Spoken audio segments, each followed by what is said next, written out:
Editor of Politics First, Marcus Papadopoulos, joins us now from the British capital, London. Sir, welcome to the program. This delay by Europe, it can seriously jeopardize the JCPOA at this point, can it?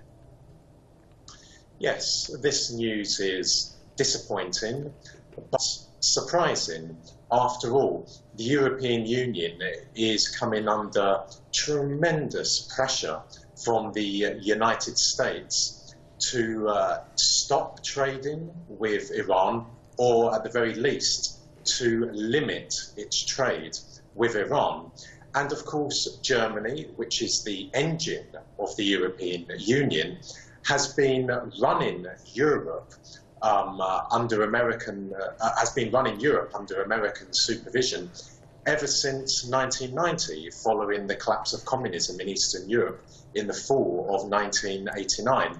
So given that reality, it is no surprise that the Europeans are delaying this process. Now, where do we go from here?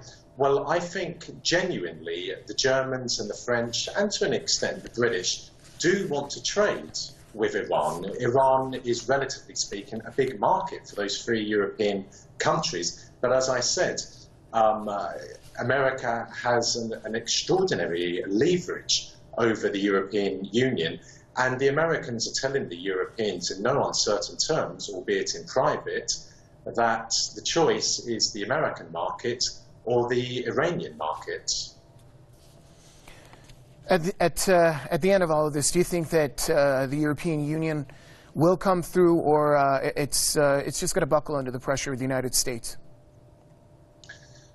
It's very difficult to try and predict what will happen in this sort of situation, but I do suspect that the Europeans will, as you say, buckle under the pressure from America and will go along with what America wants. After all, as I said earlier, Germany has been running Europe along the lines of what America wants for over 25 years. And the European Union, though a rival to America in economic terms, needs the American market. The American market has 300 million people.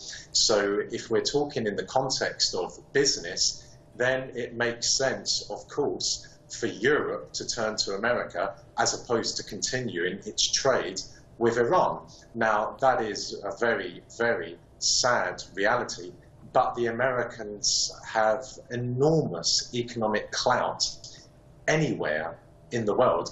And of course, the Americans want to see the overthrow of the Iranian government. They want to see the destruction of the Iranian revolution.